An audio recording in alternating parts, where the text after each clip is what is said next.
Radosťou privítam v mojom nahrávacom štúdiu v mojich očiach špeciálneho hostia France Guillain, pôvodom z Polynézie, kde vyrástla ešte predtým, ako prileteli lietadlá. Opúšťa svoj rodný ostrov vďaka štipendiu, aby mohla vyštudovať Vysokú školu prírodných vied. Známa ako veľká plavkyňa na plachetnici, odchádza na cestu okolo sveta počas skoro 20 rokov.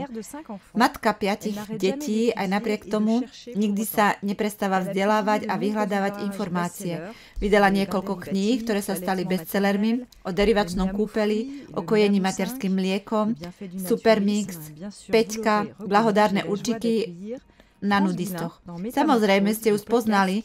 Mám radosť privítať France Guillain v podcaste, ktorý prebudza naše vedomie. Dobrý deň, France. Bonjour. Tak ako, France, po tomto malom úvode dúfam, že ti vyhovuje.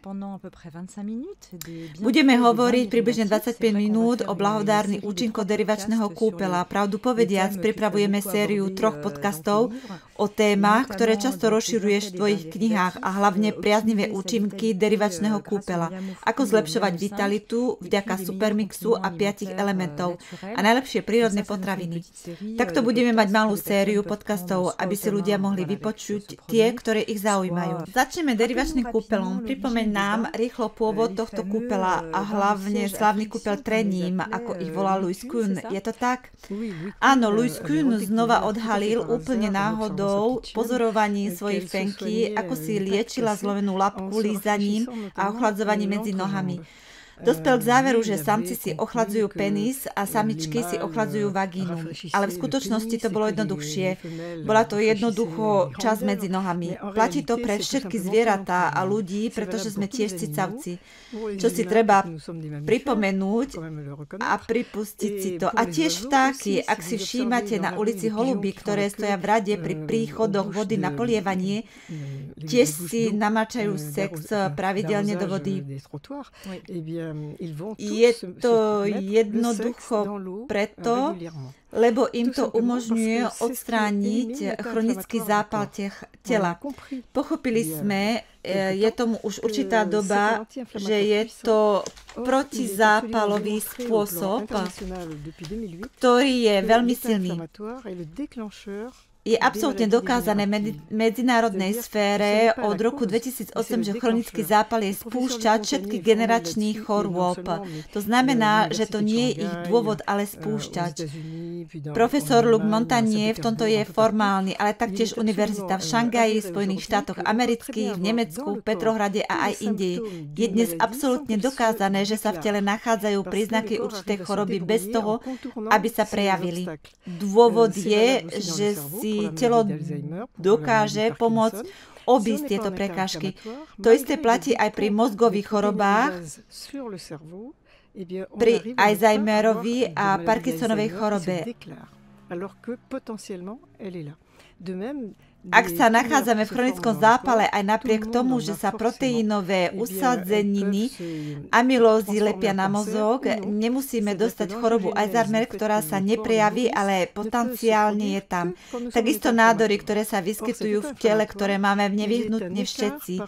Tieto sa môžu premeniť na rakovinu alebo nie. To znamená, že angiogenéza, ktorú telo vyživuje, sa vytvorí iba ak sa nachádzame v chronickom zápale.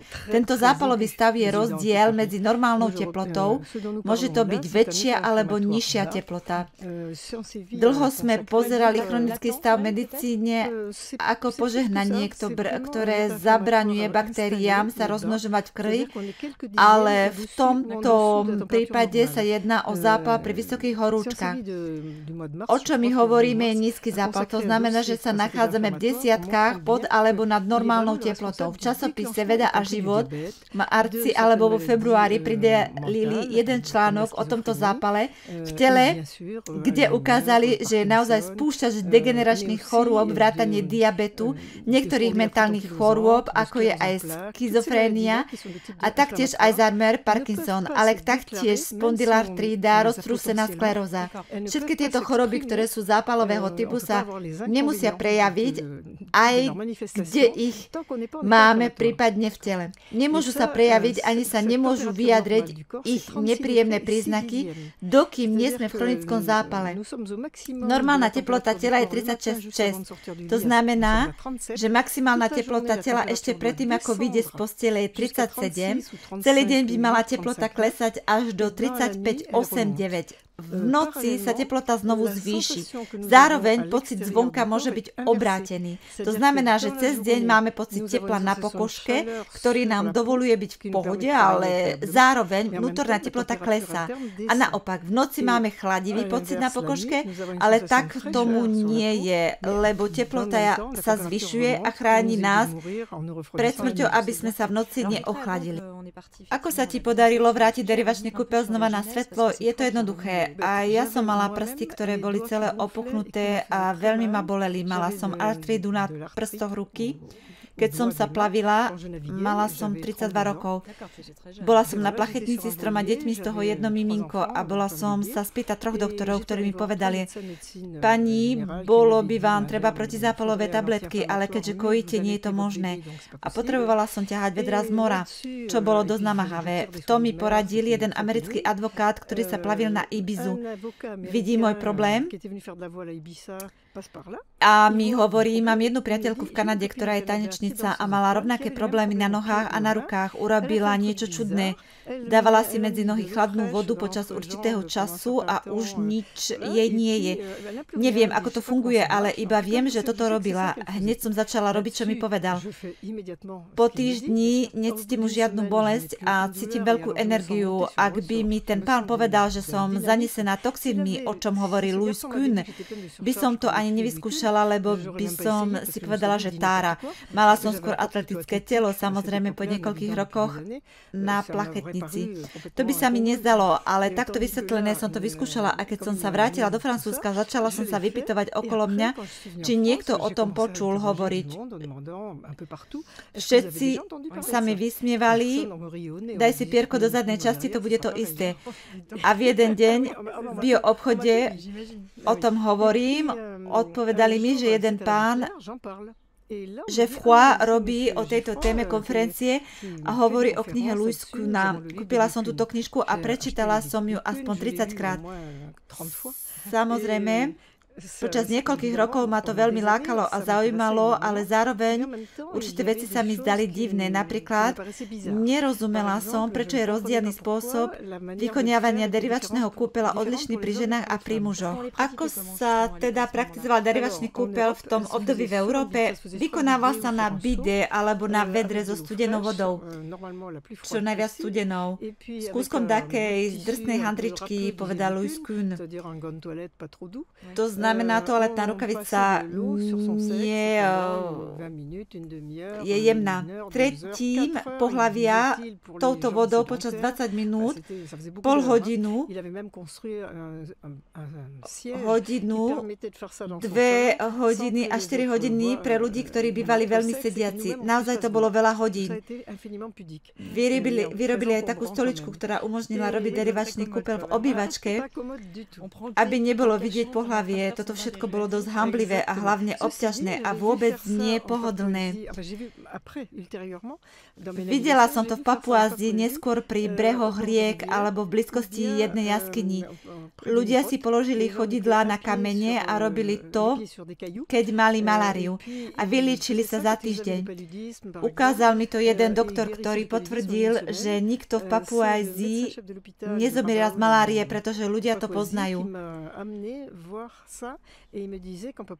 Ale ak by on toto robil v nemocnici a jeden človek by zomrel, išiel by do väzenia, pretože ho to neučili na lekárskej fakulte. A nikto z toho neprofituje. To je isté.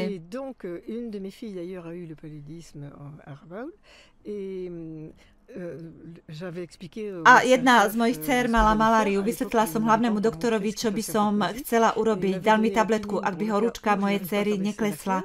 Dceru som nosila stále pri sebe noc a deň, to znamená pol hodinu spala a pol hodinu som jej robila derivačný kúpeľ.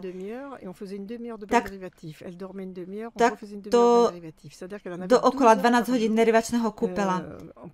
Po týždni už nenašli nič v krvi.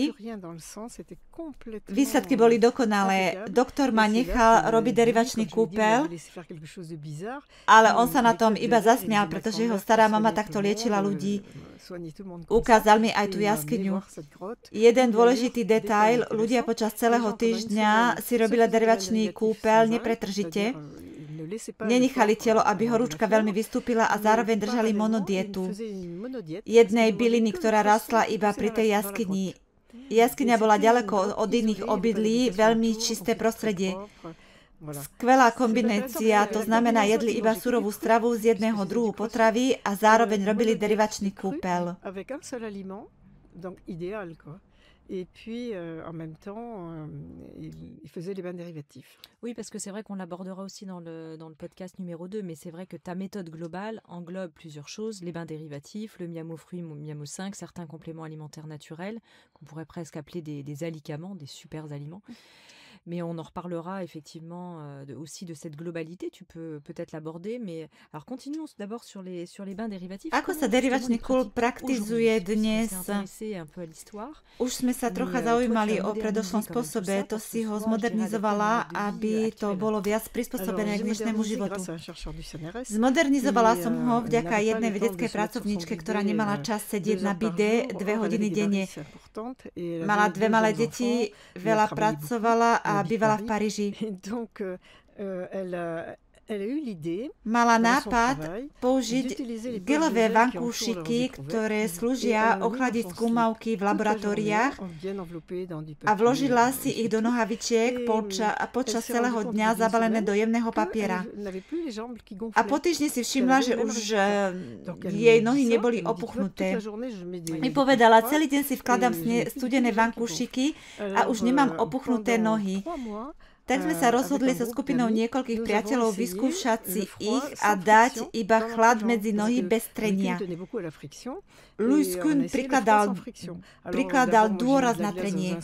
Ja som skúsila ľad v umelých sáčkoch, z toho som bola celá mokrá. Skúsila som fľašu, je to praktické pre chlapcov, ale pre dievčatá to vôbec nie je pohodlné, keď kráčajú. Nakoniec sme našli veľké modré gelové vankúšiky na šport, ale sú veľmi široké, chodili sme ako kačky. A viacero výrobcov začalo vyrábať vankúšiky čím viac ergonomické, ktoré sa môžu vložiť do slipov alebo nohavičiek, dobre obalené. Skonštatovala som, čo mi ľudia donášali, aké skúsenosti, že napríklad mužom derivačný kúpeľ Louisa Kuhna vytváral chvenie v srdci. A postupne som zistila, že metóda Louis Kuhna bola dosť brutálna. Tento spôsob nie je prispôsobený, pretože ľudia majú rôzne cudzie telesa v tele, napríklad stent, ktorý vkladáme do žíl, kardiostimulátory, rôzne pliešky, šrouby, použitie sieťok a tak ďalej, aj zubné implantáty.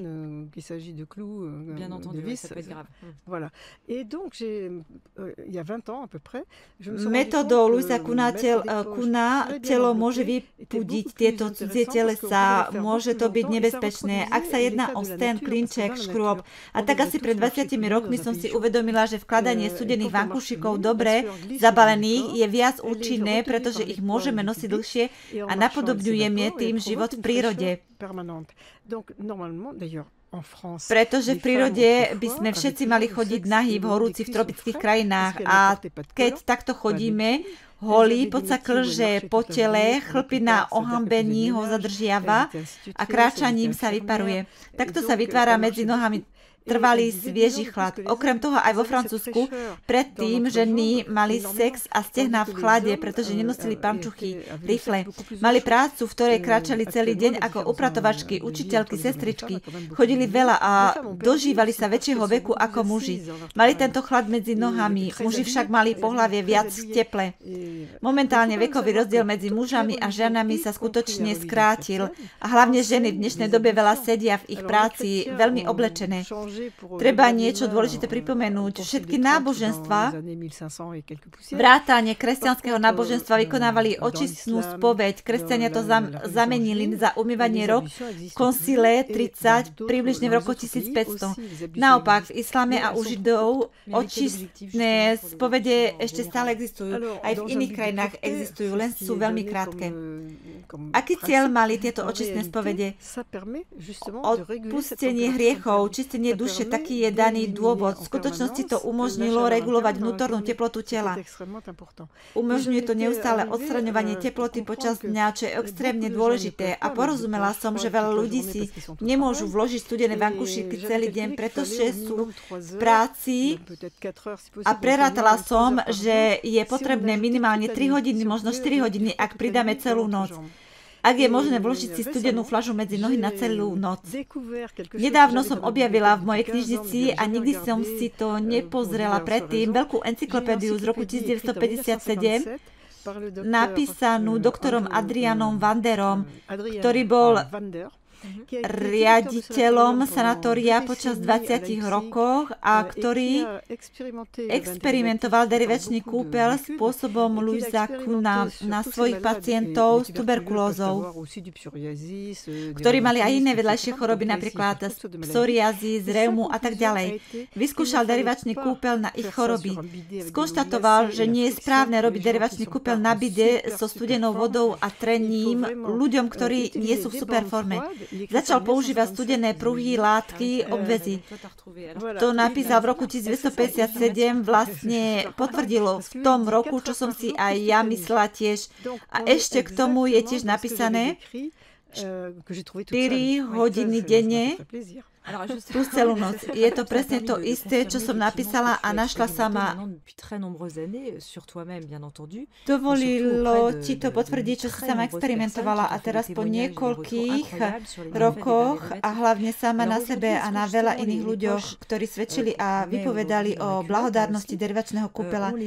Môže nám povedať, či z neho vankušíky majú rovnaké účinky ako tie obväzy v tom období, ako ich treba vykonávať v dnešnej dobe, tým, že sme v zápale a možno o tom ani nevieme, pretože je to nízky zápal, môžeme byť aj v superforme, čo máme robiť. Aké by bolo dávkovanie podľa teba? V priebehu niekoľko rokov som hľadala správne používanie a teda som presvedčená, že ich treba nosiť vždy, keď sme doma. Je to preventívne a účinné. A silu? Bolo by skutočne škoda nedopriať si takéhoto prepichu. Zatiaľ máme iba vankušiky, ktoré obsahujú gel, ktorých nedostatok je, že ich teplota klesá veľmi nízko.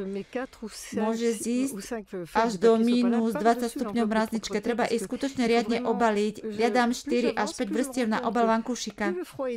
Čím viac napredujem, tým viac si uvedomujem, že ak je chlad veľmi jemný, tým dlhšie trvá a tým je to účinnejšie. Robíme si dobre a nie si brutálne ubližujeme. Nesmie to byť prudký a ostrý chlad. Je to veľmi dôležité.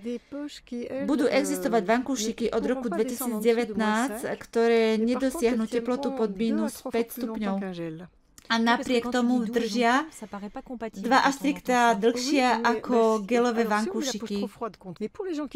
Ak niekto nechce investovať do gelových alebo snehových vankúšikov, môže si zamraziť menšiu fľašu a vložiť si ju medzi nohy a aj s ňou bude mať veľmi dobré výsledky na začiatok. Stojí to za vyskúšanie, môžu to vyskúšať a vidieť okamžité výsledky.